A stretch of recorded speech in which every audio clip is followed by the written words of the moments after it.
nuestro, queremos pedir de tu guía y tu iluminación en esta tarde.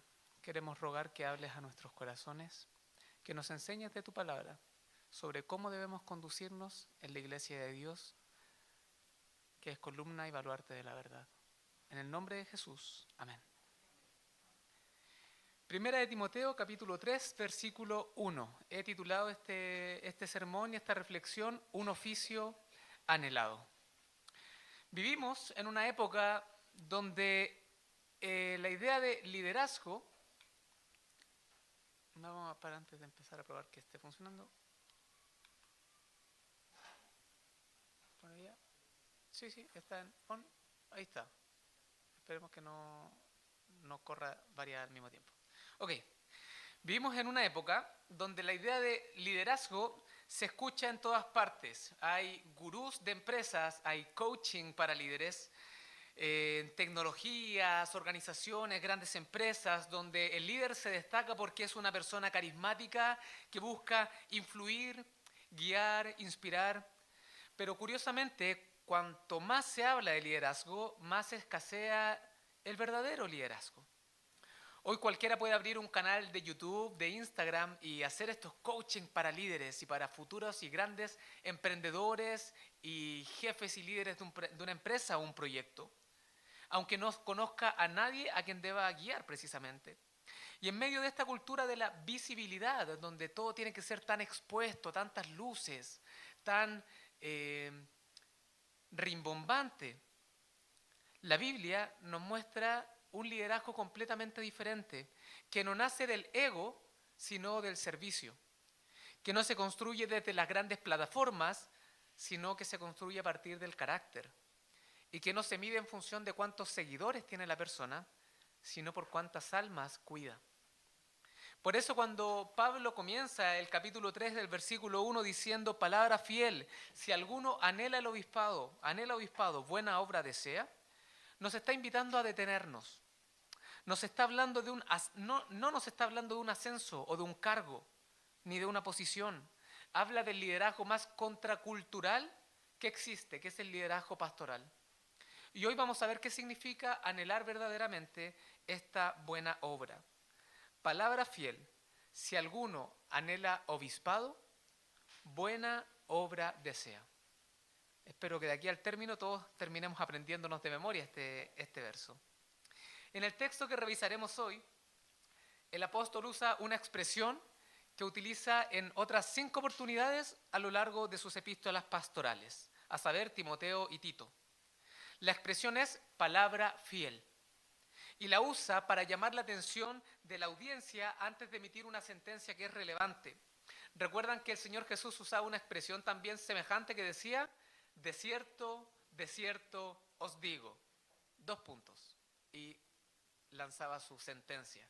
Desierto, yo cuando era niño decía desierto del paisaje, un desierto, no. Después más grande, desierto. Esto es cierto lo que te voy a contar, pero no es una vez cierto, es dos veces cierto.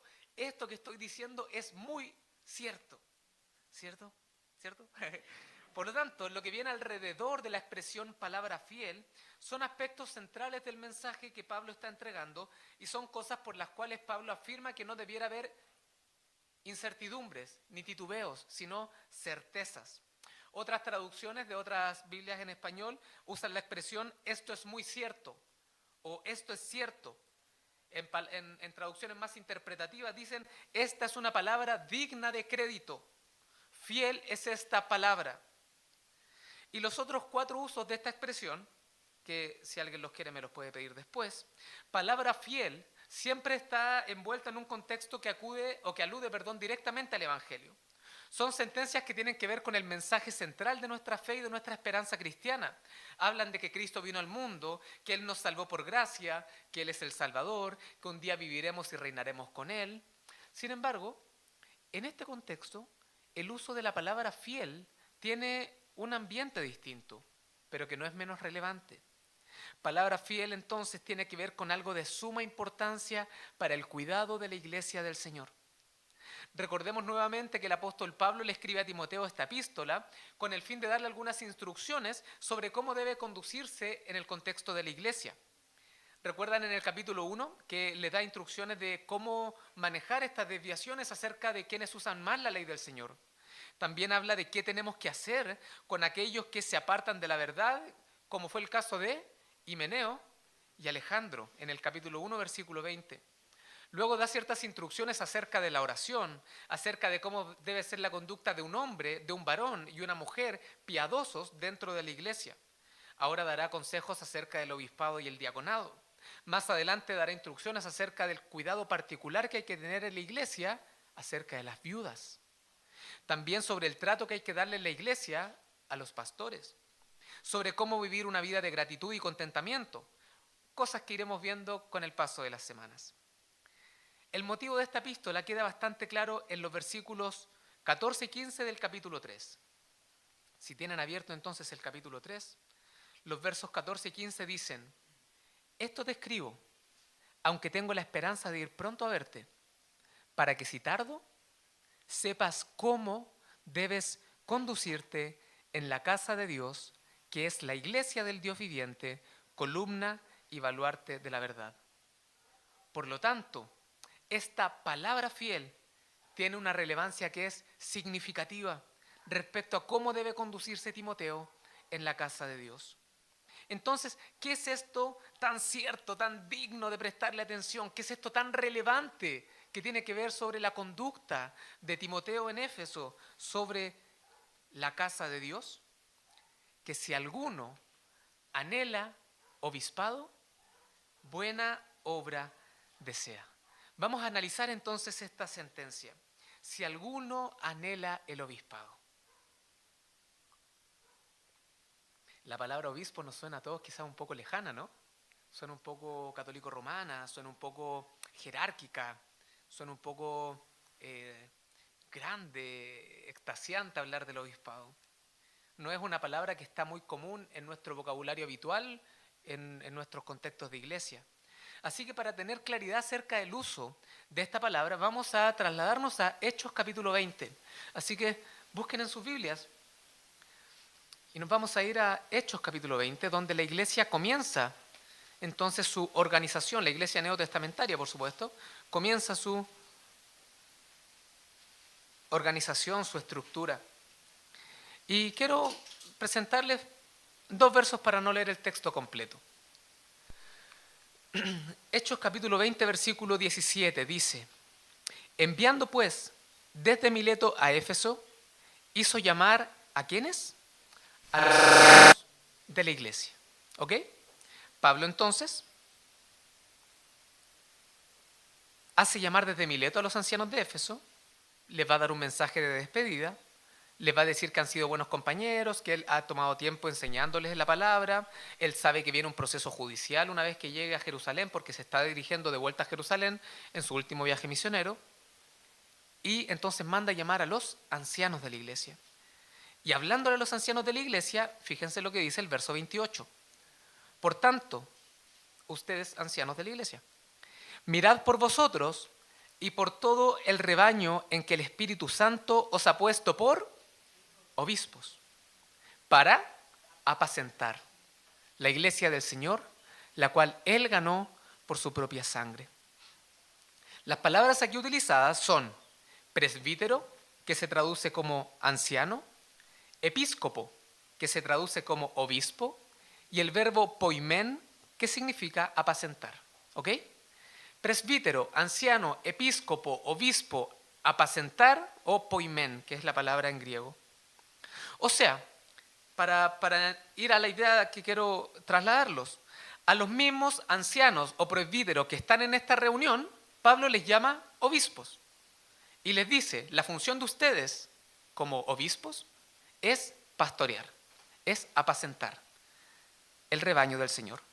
A partir de esto y de otros textos, por supuesto, nosotros concluimos que anciano, obispo y pastor son tres palabras que se refieren a un mismo oficio.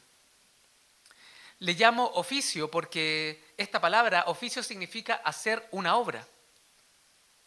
Por tanto, las personas que hacen la obra de pastorear el rebaño del Señor son llamadas obispos o ancianos. Y en este contexto de apacentar, pastores. Cada palabra enfatiza una característica de este oficio pastoral. La palabra presbítero o anciano alude a la sabiduría, a la antigüedad y a la edad del ministro. Para nosotros es un poco cómico decir que en esta iglesia tenemos 3 ancianos y los 3 son treintañeros, ¿cierto? Me afeité, de hecho, y me veo menos de treintañero. Por tanto, recogiendo un poco las mismas palabras de Pablo cuando le dice a Timoteo que ninguno tome en poco tu juventud, y Pablo estaba siendo instalado como anciano de una iglesia, entendemos que la idea de presbítero no solamente, o de anciano, apunta a la edad, ciertamente es una característica, sino también a una conducta sabia, a cierto prestigio dentro de la congregación como personas de confianza en su trayectoria de fe y madurez espiritual. Por su lado, la palabra obispo se traduce también como supervisor y enfatiza la cualidad del ministro de observar integralmente a la iglesia que le ha sido encomendada. Los pastores, de hecho, tienen el llamado de observar supervisando, cuidando a la iglesia que Jesús ha ganado. Por eso es importante que los pastores conozcan las necesidades de la iglesia, sepan si hay alguien que está prestando atención a enseñanzas heterodoxas o fuera de la enseñanza de la iglesia, si es que hay alguien que está intentando introducir prácticas indebidas a los cultos, a las reuniones entre los cristianos, como una atalaya, advierte sobre el peligro. El ministro de Dios debe supervisar y estar atento a la condición espiritual de la congregación. Por último, la palabra apacentar que usa Pablo en Hechos 20 se refiere quizás al acto más tierno y al mismo momento al acto más duro de la labor de un ministro. Él debe alimentar a las ovejitas con paciencia, con ternura y con amor. Debe corregirlas si van por un mal camino, si se están alimentando de hierbas que son potencialmente venenosas, si están bebiendo aguas de fuentes podridas. Debe vendar las patas de las ovejas que tienen patas rotas. Debe esquilar a aquellas que han estado extraviadas y vuelven al redil. El pastor tiene este título porque ha sido llamado a apacentar el rebaño del Señor, cueste lo que cueste. ¿Saben por qué? Porque las ovejas no son suyas. Las ovejas son del Señor que pagó su sangre para adquirirlas. Por tanto, anciano, obispo y pastor, 3 palabras para un mismo oficio. Si alguno anhela el obispado, si alguno anhela ser presbítero, si alguno anhela el pastorado, buena obra desea. Entonces cabe preguntarnos, nosotros como iglesia tenemos un pastor y 3 ancianos. ¿Por qué hacemos esa distinción? ¿Y por qué no le llamamos obispo quizás al pastor de nuestra iglesia? Tito capítulo 1, versículo 5 y Hechos 20, 17, no los busquen. Hechos 20 lo tenemos ahí, habla de ancianos en plural. La razón de esto puede ser que se trate que Pablo, llamando desde Mileto a Éfeso, mandó a llamar a varias iglesias, a varios ancianos, a varios pastores de las iglesias locales, lo que no descarta que por cada iglesia haya ido más de uno, ¿cierto? Puede haber habido más de un pastor en una misma congregación. Pero, más allá de eso, nosotros reconocemos que hay una virtud beneficiosa en tener más de un solo ministro en la congregación. Es sabido que los escándalos que atacan a los pastores no afectan solamente su vida, su matrimonio, su familia, sino los de toda la congregación. Si un pastor necesita ser corregido, enseñado, pastoreado, requiere de otros ministros que cumplan la misma función. Cuando hay una pluralidad, o sea, más de uno, el pastor tiene que rendirle cuenta a hermanos que tienen esta misma vocación pastoral y han anhelado el mismo oficio y que también han sido reconocidos públicamente por el testimonio. El pastor principal no puede hacer y deshacer a su libre gusto, sino que debe someterse mutuamente a los demás ancianos de la iglesia. Y en esta línea digo que la respuesta es más operacional porque no todos los ancianos han dedicado años de su vida a la palabra de Dios o al estudio exclusivo de ella. Tampoco se dedican a tiempo completo a la obra de Dios. En las iglesias generalmente Hay un hombre que ha podido tener estudios formales en algún seminario, estudios formales de las Escrituras, suele ser la persona de mayor edad dentro de este equipo pastoral. La iglesia puede sostener generalmente con sus finanzas todo el ministerio de este hombre o parcialmente el ministerio de este hombre, y se le designa el ser el principal de los demás ministros de la congregación porque se dedica más y también de mejor manera a la enseñanza de la palabra, la visitación, la administración de las ordenanzas, como la cena del Señor y el bautismo. Así nuestra iglesia ha reconocido la vocación o el llamado, que hablaremos de eso, de nuestro hermano Michael. Ha confirmado su llamamiento. La iglesia ha dado fe de su testimonio. Hemos creído que el Espíritu Santo lo ha instalado como pastor de nuestra iglesia. Y lo mismo hemos dicho de Bastián, de Jorge y de mí, como personas con menos experiencia en el servicio a la iglesia, con familias pequeñas, con trabajos y ministerios fuera de la congregación, en este caso igual a nuestro pastor, pero que servimos juntos en un mismo equipo pastoral, procurando todos apacentar el rebaño del Señor con los medios, las virtudes y los desafíos que cada uno de nosotros tiene. Por tanto, esta distinción que hacemos entre un pastor principal y anciano de nuestra iglesia no tiene que ver tanto con rangos de autoridad, sino con un grado de honor o de deferencia. Cuando recuerdan 10 de los discípulos, se enteran que la mamá de Juan y Jacobo se acerca al Señor Jesús y le dice: ¿será que Juan y Jacobo pueden estar uno a tu izquierda y uno a tu derecha cuando vengas en tu reino? El Señor Jesús les dice: los gobernantes de las naciones se enseñorean de ellas, y los que son grandes ejercen sobre ellas potestad, mas entre vosotros no será así, sino el que quiera hacerse grande entre vosotros será vuestro servidor. Por lo tanto, mis hermanos, es siempre bueno y necesario recordar que el pastor no es cabeza de la iglesia, no es superior a los demás hermanos en un grado delante de Dios, tampoco delante de los demás ancianos, sino que él es un servidor. Y la iglesia ha reconocido su vocación de servicio y la honra llamándole el pastor de nuestra congregación. Uno que sufre, como le decía Pablo a los Gálatas, dolores de parto por la iglesia. Uno que es tentado por Satanás porque quiere hacerlo caer. Uno que muchas veces es criticado de manera despiadada por los mismos hermanos de la congregación, pero que permanece fiel. ¿Por qué? Porque ha entendido que está pastoreando ovejas que no son suyas. Son ovejas que han sido compradas por la sangre del único y gran Cordero de Dios que quita el pecado del mundo. Ahora, ¿por qué no le llamamos obispo o presbítero? Es solamente una cosa semántica de palabras. Podríamos hacerlo, ciertamente. Algunas denominaciones que son un poco más grandes usan la palabra de obispo para designar ciertos cargos dentro de la organización que es más grande. Por ejemplo, la IBI el 2028 tendrá 5 iglesias. ¿Amén? Vamos a tener 5 iglesias y vamos a instalar 5 pastores en la comuna de Quilicura, Santiago Centro, Las Condes, Maipú y San Joaquín. Entonces hay una reunión de estos ancianos o presbíteros de cada iglesia, de cada pastor, y van a nombrar quizás a uno de ellos para tener un cargo que sea, por ejemplo, representante delante del Poder Judicial, que va a ser que tiene, por ejemplo, la designación de ir a predicar cada domingo a distintas iglesias, de rendir cuentas a cada iglesia por sus finanzas, por sus vocaciones, por sus discipulados, por su material de enseñanza. A ese uno que está dentro de los mismos 5 podrían llamarle que es el obispo de la denominación o de la gran organización de iglesias llamadas Iglesia Bíblica Independiente de San Joaquín, Iglesia Bíblica Independiente de Las Condes, de Estación Central, de Maipú y qué sé yo. ¿Me entienden un poco lo que quiero decir? Es solamente una cosa más semántica organizacional, pero el corazón de lo que Pablo enseña es que si alguno anhela esta vida pastoral, de obispado, de supervisión, de presbítero anciano, de enseñanza, de sabiduría y de rectitud delante del Dios, la iglesia y el mundo, desea una buena obra. ¿Cómo vamos? ¿Bien? Si alguno anhela obispado, buena obra desea. La expresión es si alguno. El apóstol no da por hecho que todos los hombres van a tener este anhelo.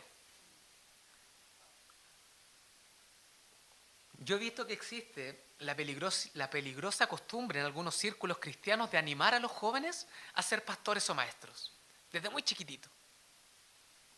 Yo quisiera recordar un texto que está en Santiago 3, que cuando Santiago va a hablar de la lengua como un fuego pequeño que puede desencadenar un gran incendio, Santiago dice lo siguiente, escuchen esto: hermanos míos, no os hagáis maestros muchos de vosotros, sabiendo que recibiremos, dice Santiago, incluido yo en ese grupo, mayor condenación.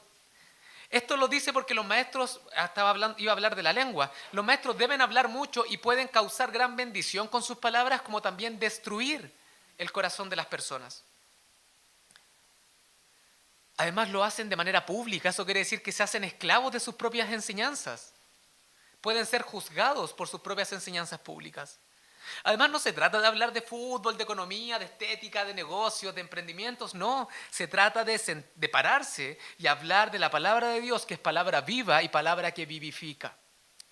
Por lo tanto, no todos los hombres son llamados a ser maestros ni menos pastores de la congregación, si alguno desea este obispado. Los seminarios y las universidades cristianas, mis hermanos, no son fábricas de pastores. Es cierto que muchos estudian las escrituras en lugares designados porque tienen el llamado y la vocación de ser obispos. Pero hay excelentes pastores que nunca fueron a un seminario. Y hay excelentes seminaristas que no han sido llamados por Dios al ministerio pastoral. Y tomando como referencia la predicación de la semana pasada, yo quisiera recordar que cuando Pablo da la instrucción para que la mujer no enseñe en la congregación a los hombres, inmediatamente suprime la posibilidad del pastorado femenino. Alguien pudiera decir, pero es que hay mujeres que enseñan muchísimo mejor que los hombres. Y ¿sabes qué? Yo estoy completamente de acuerdo. La palabra no habla de las capacidades, no habla de si es capaz, si tiene habilidades comunicacionales, si tiene buenas capacidades para enseñar, no lo dice.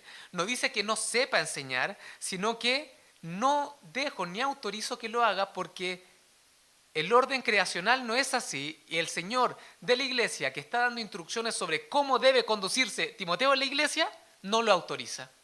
¿Es suficiente eso acaso? ¿Que el Señor de la iglesia no autorice algo para hacer en la iglesia?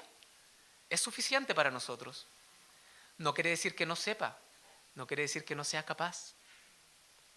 Y uno de los requisitos para este obispo, pastor o anciano es que lo anhele. Es decir, el pastorado no es heredable. No le podemos exigir a los hijos de los pastores que anhelen también el obispado. Tampoco puede ser algo obligatorio. Debe ser un anhelo espiritual. Para que un hombre llegue a ser pastor de una iglesia, debe contar con dos afirmaciones esenciales. Una es un llamado interno, un anhelo interno. La segunda es una confirmación externa, que es lo que vamos a ver la próxima semana cuando hablemos de los requisitos del obispo. Diré algunas palabras sobre el llamado interno y la próxima semana entonces veremos cuál es la confirmación externa, que tiene que ver con este carácter del versículo 2 que dice, pero el obispo debe ser irreprensible. 2 puntos, bla, bla, bla, bla, bla, bla. Eso es lo que vamos a ver la próxima semana. Lo primero que enfatiza entonces el apóstol es el anhelo. Es esta disposición interna de deseo, un deseo que quema, que sobrecoge, que se hace algo irresistible. La palabra para anhelo es episdumeo en griego, que se traduce como anhelar. Es también definida como poner el corazón sobre algo. Es decir, alguien que ha comprometido su corazón a la vida pastoral. Si alguno ha comprometido su corazón para la vida pastoral, buena obra desea. Hace unos años yo visité una iglesia, estaba con mi familia y estaba conversando con uno de los ancianos de la congregación, estábamos de vacaciones, y yo le conté, por X motivo, que estaba estudiando en un seminario bíblico. Y el hombre me estrecha más, ustedes saben, los hombres como que nos estrechamos varias veces la mano mientras hablamos, entonces me estrecha fuerte la mano, me sonríe y me dice, ¿usted anhela obispado, hermano? Y me causó gracia porque me pilló volando bajo. Era una palabra, una pregunta que no me la esperaba. Yo estaba deseando conocer más al Señor, estábamos, no sé si el Andresito había nacido o no, pero yo sentí el peso de responsabilidad y dice, ahora hay un hijo que está a mi cargo, entonces tengo yo que saber poder y enseñarle la palabra de Dios a mi hijo y quiero tener más herramientas, pero no me había preguntado yo lo siguiente, ¿has puesto tu corazón para cumplir este oficio en la iglesia de Jesús? ¿Hacer esta buena obra en la iglesia del Señor? Y con el debido respeto que me merece el oficio pastoral, yo a veces me pregunto por qué alguien escogería voluntariamente dedicarse a la vida pastoral. Claro, cuando nosotros vemos estas mega iglesias que le pasan casa, auto, estudios pastorales, estudios para los hijos del pastor, usan su buen vestido, su buen terno, un buen reloj, están en una gran plataforma con grandes focos, maquillaje antes de entrar entonces a lo que llaman en algunas iglesias el altar. Claro que se hace una aspiración, o sea, muchos jóvenes dirán, yo quiero estar ahí algún día. Pero quienes hemos conocido de cerca el sacrificio de hombres que han dejado profesión, lujos, comodidades por pastorear un rebaño pequeño, no reciben más luces que la de un foco a medio morir saltando quizás en el patio de una casa, que deben trabajar paralelamente para sostener a sus familias y aún así dedican todo el tiempo disponible a la palabra, la oración, la consejería, la visitación, el servicio desinteresado. Entonces yo me pregunto de verdad, ¿qué mueve a una persona a querer hacer eso de manera voluntaria? Yo no quiero decir que pagarle un buen sueldo al pastor esté mal. Ojalá pudiera cada congregación sostener dignamente, financieramente, a sus pastores. Pero la realidad de cientos de pastores es que ellos ganarían más y vivirían más tranquilos si se dedicaran a cualquier otra ocupación que sea la vida pastoral. Entonces, ¿de dónde nace este anhelo? Y mis hermanos, si nosotros fuéramos honestos, debiéramos reconocer que todos nosotros, todos ustedes, hemos sido llamados a vivir para el Señor, servir al prójimo, estudiar la palabra, orar, visitar a los enfermos, cuidar a los hermanos, ¿cierto? Todos ustedes han sido llamados a eso, sin ninguna duda. Es parte de nuestros deberes cristianos. La pregunta que yo me hago, ¿quema eso verdaderamente tu corazón como un fuego irresistible? ¿Sientes que si pasa una semana sin saber de tu hermano, sin enseñar lo que has aprendido, sin consolar a un enfermo, entonces tu cabeza no logra descansar en paz? Yo creo que eso no pasa con todos. Porque el anhelo y la vocación de pastorear la grey del Señor es un anhelo que es ferviente, santo y particular que Dios siembra en el corazón de a quienes Él llama para el ministerio. De hecho, la palabra vocación que ocupamos tanto quiere decir llamamiento o llamado. Nosotros lo usamos cuando vemos que alguien hace con mucho cariño y con mucha dedicación y excelencia su ocupación. Esta profesora, se le nota que tiene vocación. El médico me trató tan bien, tomó con tanto cariño el brazo que me dolía, me habló tan claramente, se tomó su tiempo. Se nota que ese médico tiene vocación. Hay médicos con vocación, profesores con vocación, hay políticos con vocación. No estoy muy seguro. Eso podría ser más difícil. Pero nosotros decimos que esa persona se desenvuelve en su quehacer con tanta dedicación y excelencia, en un área particular como que hubiera entendido que para eso nació, que para eso recibió esas habilidades. Ciertamente les pagan por sus trabajos a ese médico, a esa profesora, pero nosotros aseguramos y decimos, no trabaja solo por el dinero, ¿cierto? Y yo sostengo entonces, mis hermanos, en base a la palabra de Dios, que este anhelo por pastorear la iglesia es un deseo intenso puesto por el Señor en el corazón de sus llamados.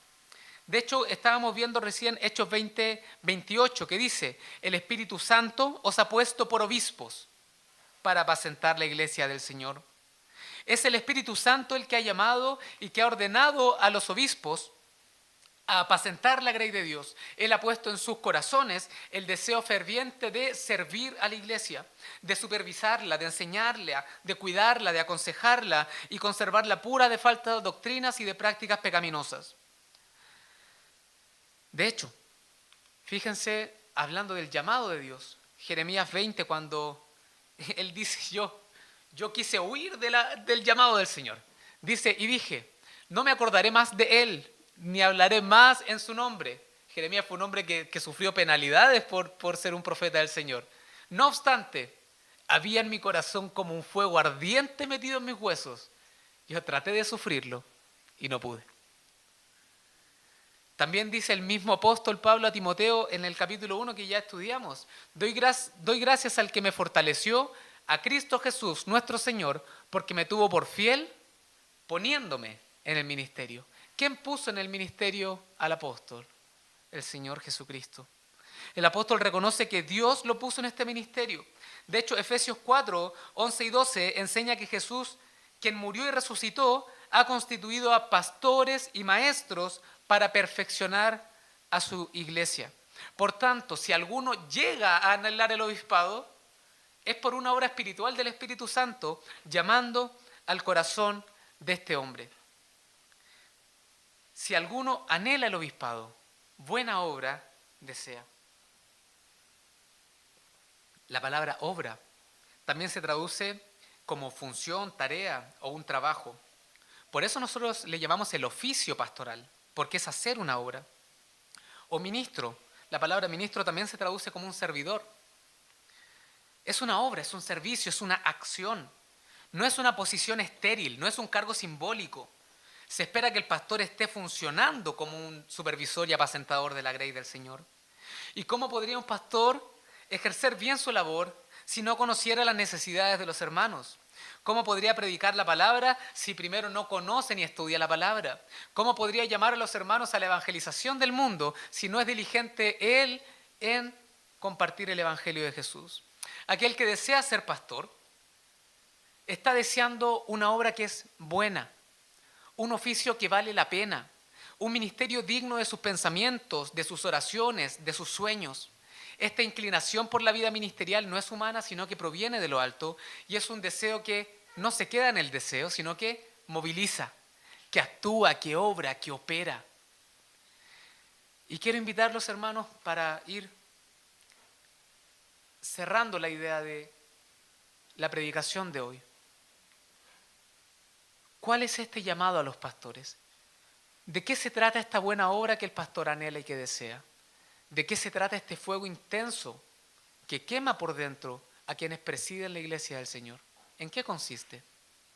Lo escribe otro apóstol, Pedro, y él dice: ruego a los ancianos que están entre vosotros, yo anciano también con ellos, y testigo de los padecimientos de Cristo, que soy también participante de la gloria que será revelada. Apacentad la grey de Dios, que está entre vosotros, cuidando de ella, no por fuerza, sino voluntariamente, no por ganancia deshonesta, sino con ánimo pronto, no como teniendo señorío sobre los que están a vuestro cuidado, sino siendo ejemplo de la grey. Y cuando aparezca el príncipe de los pastores, vosotros recibiréis la corona incorruptible de gloria. Este es el llamado a quienes obran el pastorado.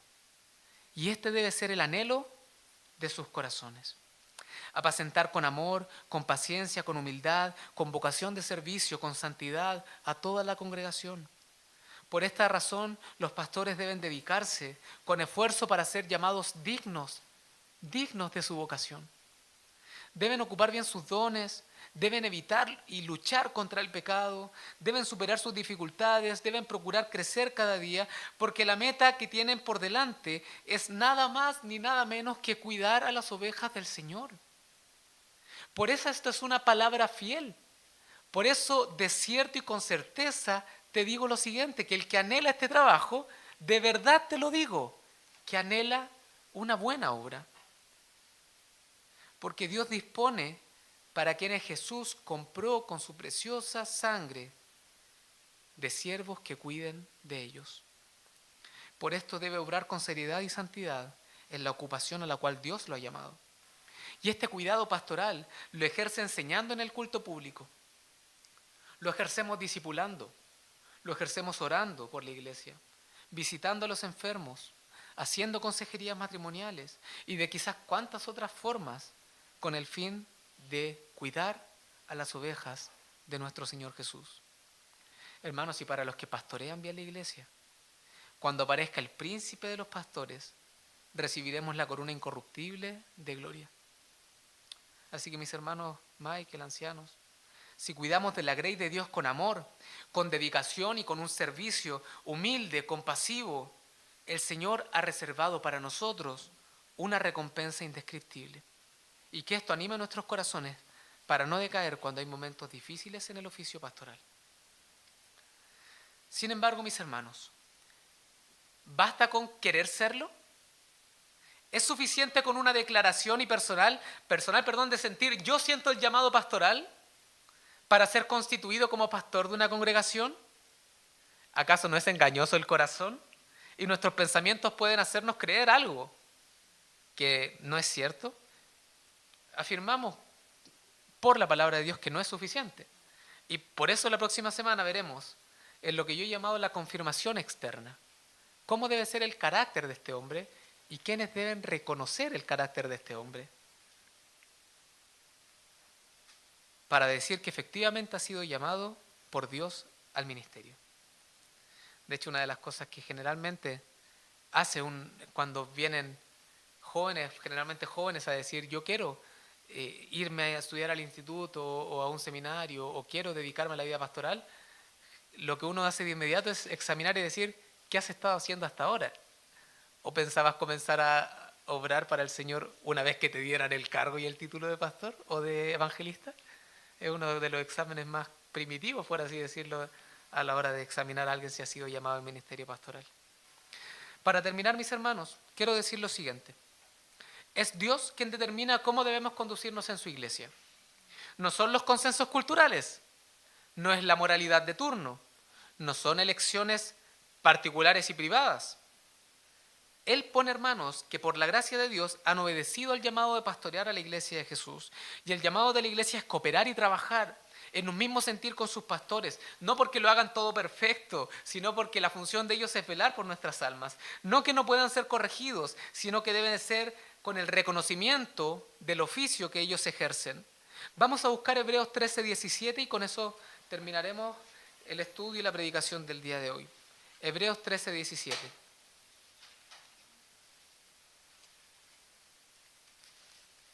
Está dando el autor de Hebreos unas instrucciones finales después de haber declarado que Jesús es el cumplimiento de toda la ley del Antiguo Testamento. Y antes de despedirse, dice en Hebreos 13:7. No 10. No. Bueno, 7 y 17, leamos los dos. ¿Qué tanto? Hebreos 13:7 dice: acordaos de vuestros pastores, que os hablaron la palabra de Dios, considerad cuál haya sido el resultado de su conducta e imitad su fe. Y el 17, obedeced a vuestros pastores y sujetaos a ellos, porque ellos velan por vuestras almas, como quienes han de dar cuenta, para que lo hagan con alegría y no quejándose, porque esto no os es provechoso. Por lo tanto, la iglesia no debe ser enemiga de sus pastores, sino debe ser un rebaño que reconoce que Dios quiere cuidar a sus hijos por medio de ellos. Más adelante, cuando lleguemos al capítulo 5, veremos algunas indicaciones de cómo la iglesia debe tratar a sus pastores, así que lo veremos eso en algunos domingos más. Para terminar entonces, palabra fiel: si alguno anhela obispado, buena obra desea. Algunas preguntas para examinarnos. Puede estar un poco chica la letra. Para los hermanos de la IBI, ¿oro frecuentemente por el pastor y los ancianos de la iglesia? ¿Busco su consejo y su compañía cuando necesito alguna dirección espiritual? ¿Cómo puedo ayudarlos a que sean mejores en el llamado que Dios les ha dado? Y para el pastor y los ancianos, ¿estoy obrando bien el oficio pastoral? ¿Estoy dedicándome a cuidar con amor al rebaño de Dios? ¿Cómo puedo mejorar y crecer en esta vocación que he recibido? Les di el postre para el almuerzo de hoy, ¿ya? Pueden entonces disfrutar con estas palabras de reflexión una vez que almuercen rico. Pregúntense ustedes mismos en sus matrimonios, con sus hijos, en la reflexión de sus hogares, si no tienen con quién conversarlo, pueden hacerse estas preguntas y decir: ¿cuál está siendo mi participación en esta buena obra que Dios siembra en el corazón de sus pastores? Oremos, mis hermanos. Busquemos perdón. De nuevo, 1 Timoteo 3. 1 Timoteo 3. Y oremos.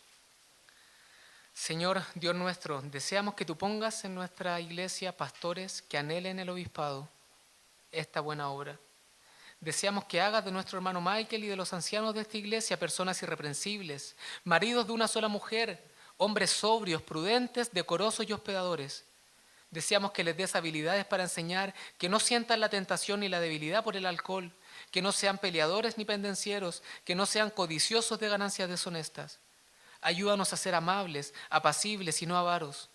Ayúdanos a gobernar bien nuestra casa, porque ¿cómo cuidaremos las ovejas del Señor si no cuidamos a nuestra esposa y a nuestros hijos? Ayúdanos a tener la madurez y no ser neófitos, para no caer en la condenación del diablo. Danos un buen testimonio para los de afuera, Señor, para que no caigamos en el descrédito y en el lazo del diablo. Y a nuestra iglesia, oh Padre amado,